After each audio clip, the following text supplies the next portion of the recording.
I'm Marty Cohn, and welcome to episode 10 of PR Benefits, a show that explores the role of public relations in the COVID-19 era. I've been a PR practitioner for over 45 years, helping a wide array of organizations successfully communicate their message to their target audiences. I mistakenly thought that 9/11 would be the watershed event in my lifetime. Communicating in the aftermath of that tragic event was challenging. Then came the global economic downturn in 2008 with more lessons in crisis communications. However, 12 years later, we have the coronavirus pandemic and new challenges in uncharted waters have emerged. My guests today, I have two guests, are Sharon Kreher and Barb Harris, partners of Teamworks Communications in Phoenix, Arizona, that's where Barb is, and St. Louis, Missouri, where Sharon is, an agency that's helped nonprofit organizations and consumer product companies since 1997. They started when they were teenagers. Sharon started her career with Hill & Knowlton, Barb with Edelman Worldwide. They met when they worked together at a regional PR firm managing the Good Humor, Breyers, and Einstein Brothers Bagels accounts.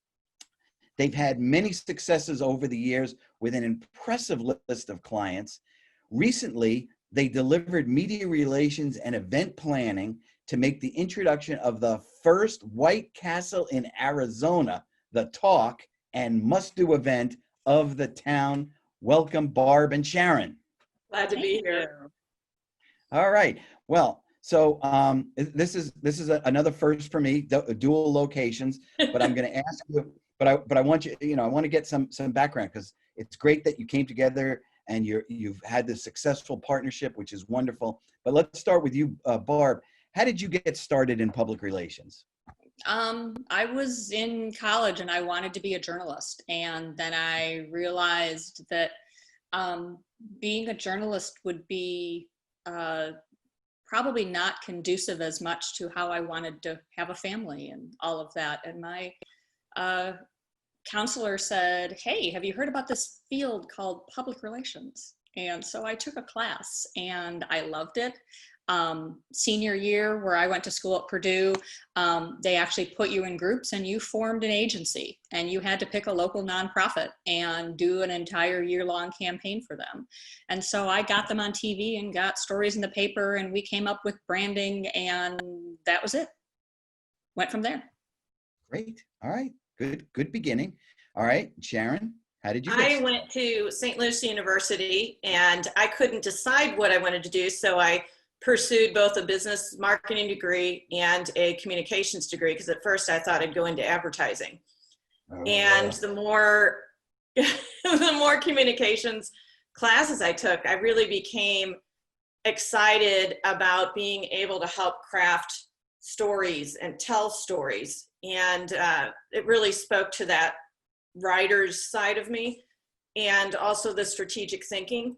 And I too knew that I wanted to have a home-based business eventually, and public relations was so well suited for that. And so I ended up pursuing that as my career. Okay, great. And we're glad that you did. All right, so now what I want to do is kind of think about things. We're going to do a time travel thing going on here. So first I want to think about pre-COVID-19, which was only a couple of months ago. Pre-COVID-19. What do you consider some highlights of your pre-COVID-19 career? Who wants to go first? I'll go first. Okay. I think one of the things was back in 1999, Sharon and I kind of took a look around at what we were doing. At the time, we were working with both 7-Eleven and Blockbuster in our respective agencies. So they were both clients for 17 and 20 years. And we had all these colleagues that we were working with on those projects and said, you know what, I think there's something there. And so we got together with two other PR people that we knew, and we founded a national agency called PR Consultants Group. And Sharon and I were the first member agency to take that idea out into the world. And we had a friend who worked on mobile marketing tours, and our first client was barnesandnoble.com. And they had a truck that traveled around the country, and our PR people across the country did the PR for it and set up the events and all of that. And we said, okay, we've got This something. is a model that can work. Yeah. That's cool. Yeah, and so then we did some work for Relax the Back. We did some work for T-Mobile. The biggies were Cold Stone Creamery. Went back to our ice cream expertise. And then we worked with Make-A-Wish Foundation, the national office that's based here in Phoenix. They do an annual program with Macy's called the Believe campaign over Christmas. And so we worked with 30 of our colleagues across the country for 4 years doing local market events and publicity for them. And I think that was really kind of, for me, the highlight. I loved kind of managing, the two of us managing all those people and being able to be creative and strategic, work with the client to come up with the plans, and then manage it across the country.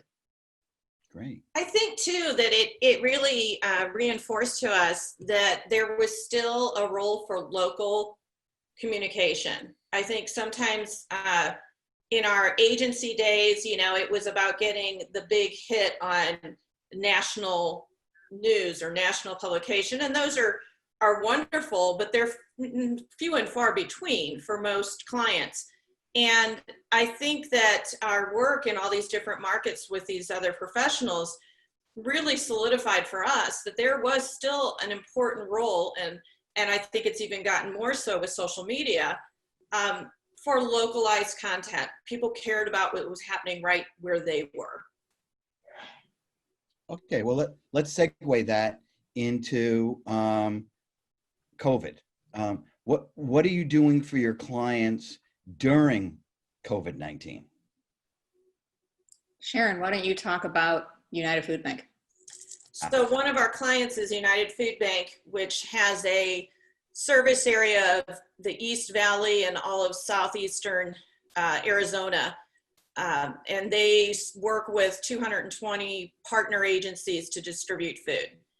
And it was interesting because the problems that arose were ones that we hadn't necessarily encountered before. So the first thing was getting them ready in case they had an employee or a client or a volunteer contract COVID. And it was interesting because they had a pandemic crisis plan in place, but it didn't deal with what happens when your operation comes to a grinding halt because a volunteer got sick. So we did a lot of relook and messaging and preparation in that area. Then we quickly realized they're an organization that can't function without volunteers. And suddenly they had corporate groups, volunteer groups that were saying, nope, can't come, we're not gonna come volunteer. And so it really became urgent for us to get the word out that it was safe to volunteer there and that we needed volunteers to do the work. And this was happening as the need for food was escalating crazy fast. And so we were able to draw in new volunteers, and they've been able to keep functioning. The other thing that was an interesting ripple effect is that their food drives, their community food drives, suddenly dried up. Suddenly there's no letter carriers food drive, which is one of their largest bulk drives of the year. And so they suddenly had to start buying groceries to meet the food needs. So there also became a really important story of letting people know, hey, we need your financial help during this. And then finally, they also wanted to get the word out, or needed to get the word out, that they were holding a weekly distribution of food, that any families that needed assistance, you didn't have to qualify, you didn't have to be vetted by the government. If you needed help, come and we will give you a grocery cart load of food. So that was an important story to get out. And we literally had 1,500 households coming, and a lot of them that we spoke with were people who had never sought food assistance before. They'd never needed it, and were so glad to hear about it and have a place to come to help stretch their food budget because they were furloughed or suddenly out of work. And story changed, Marty, throughout since March. I mean, so we went from, oh gosh, we have to change what that distribution looks like on Fridays. Now keep in mind, Monday through Thursday, they're still doing all of their work and shipping food out to their 220 member agencies and all of that. And so suddenly they had lines. What do we do with that? We can't have people coming into the warehouse. And so we come up with this new process using volunteers and shopping carts and taking it out to their cars. And then that got to be too big. And so it's like, okay, then where do we move that to? And we ended up moving it to the Mesa Convention Center. And then it grew once again because then we changed the hours. Well, then we added on another day. So now it's Wednesday and Friday. Well, then the heat started happening. We couldn't go later in the afternoon. So we had to do one day is super early in the day and one day starts in the afternoon and goes into the cooler evening. And so almost every week for 6-8 weeks straight, we're going to our media partners and saying, we've got another twist yet again on this story. And they've been spectacular working with us. So mention that in terms of the media during COVID-19, you had to ramp up to tell people who didn't know that it was available. They had to find out about it. Right. Has there been any change in the media during COVID-19? Yes and no. For United Food Bank, our local media has always been a great partner. They've always appreciated the stories that we bring them. But Sharon and I also go on the very strict policy is that it's got to be a solid story for us to pitch a story.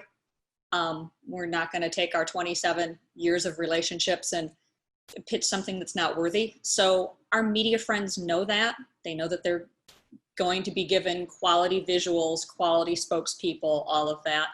I think they've just been really open to any kind of story. I mean, we had a story last week, Sharon, with Burl.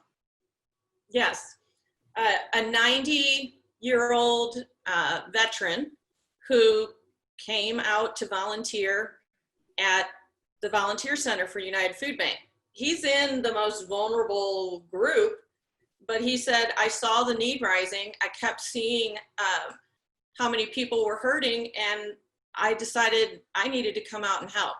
Yeah. And he felt safe doing it. So that was a wonderful message for our organization that yes, you can come here and volunteer safely. I would say another change though in COVID is we've had a lot of reporters furloughed. So it's been a changing cast of characters to work with. And I also, our client spokespeople have had to learn how to do virtual Skype interviews, and there's been a lot of people going out with their cell phone to get footage to send to the TV station because they couldn't send a crew. So some of those logistics definitely changed, and I'd say we got better as we went. I mean, the first Skype interviews were a little shaky, and our client were like, you either need to clean up your office or find a different place because that was a hot mess behind you. Right. What about social media? Is there been any increase in the use of social media during this time? With United, they actually have somebody on staff, and so we kind of help them a bit with what good content is, all of that. Well, Barb, tell them what you've been doing with Tracy. Social media wise? Yeah. Yeah. So Tracy's another client. She owns she's a small business. She owns a local bakery and wine shop. And she's also a longtime friend. And so we just started doing some PR with her probably last year, and more social. And I will attest right now that we are not social media gurus. We write great content. We know what content to put out there, but we're not great experts, although we're getting pretty good at spark posts. We're getting and so we really, pre-COVID, we're just kind of getting Tracy out there more and more, what she had to offer. Post-COVID, it was, okay, my shop is closed down. What do I do with that? And that's when the social really, really picked up. And we had to say, okay, she's only going to do curbside. And so we're going to put a menu out every week that people can pre-order. We can do virtual wine shopping. So people can get on FaceTime with Tracy and she can walk through the wine shop and show them different things.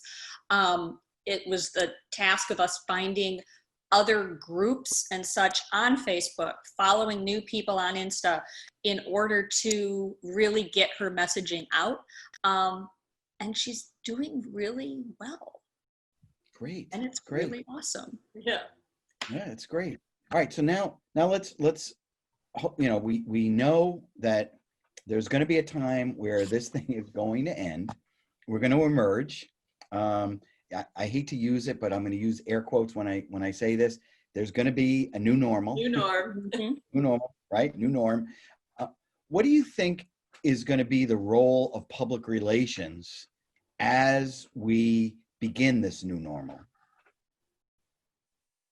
I think that certainly for our nonprofit clients, I think there's going to be a need for us to continue to find alternative avenues for generating donations and volunteers, because I don't see some of their long-standing fundraising group events happening in the near future. I think we're going to be functioning more normal, but I don't see people going to crowded events the way they did in the past, certainly not for a while.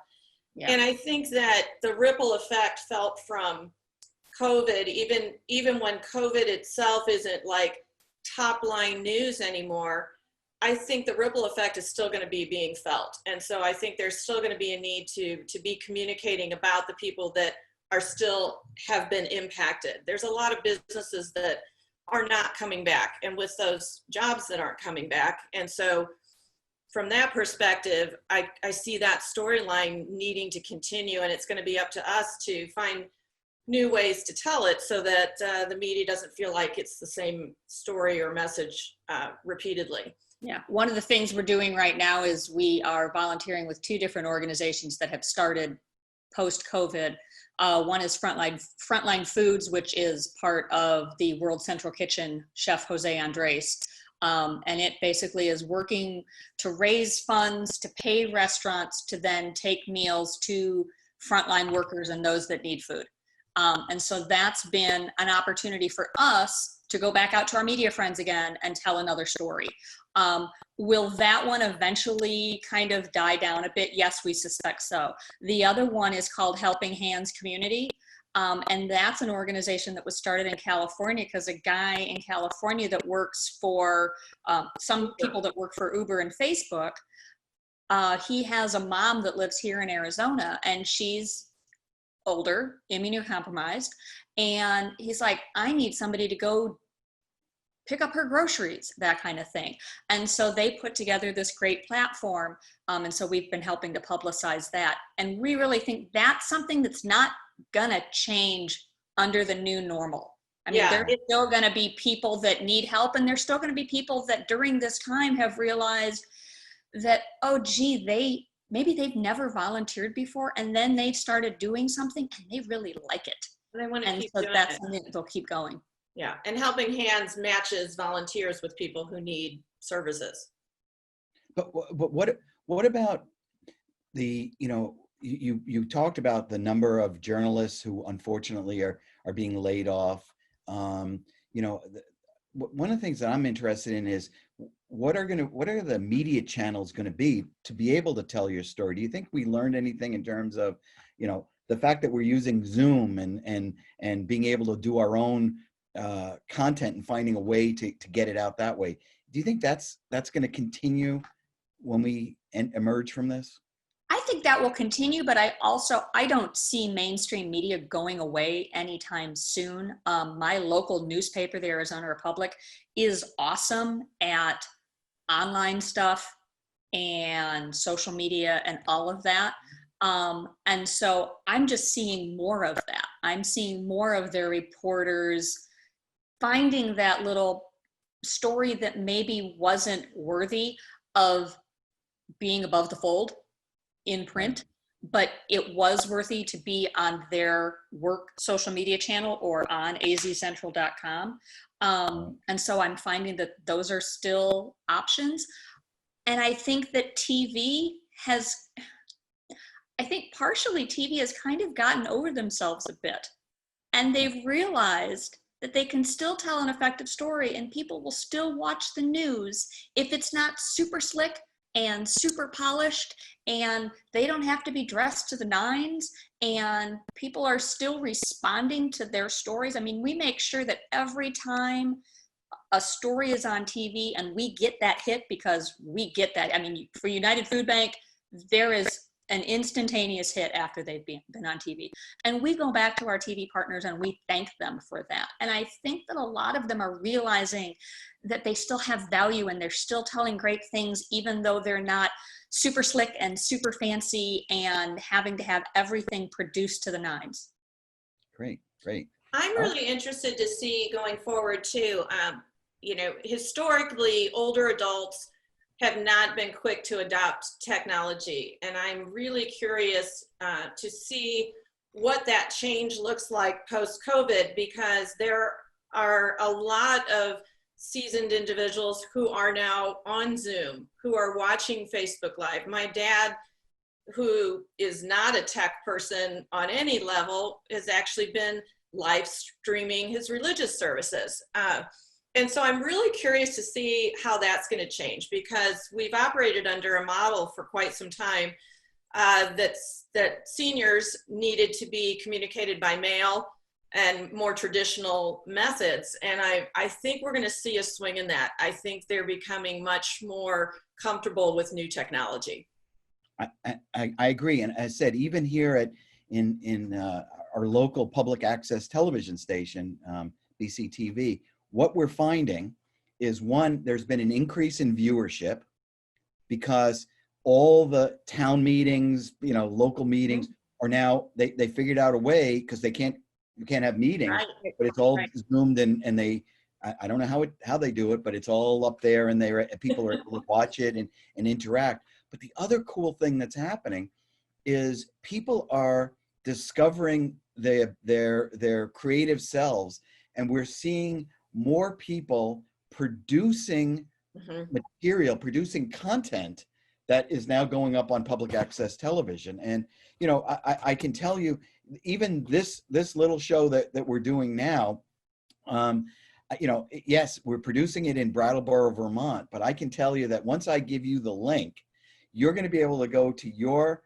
local public access station in St. Louis or in Phoenix, Arizona, tell them about the show. They'll be able to pull it down, and you can watch it on your public access television station there, as well as, you know, on YouTube and all that brings.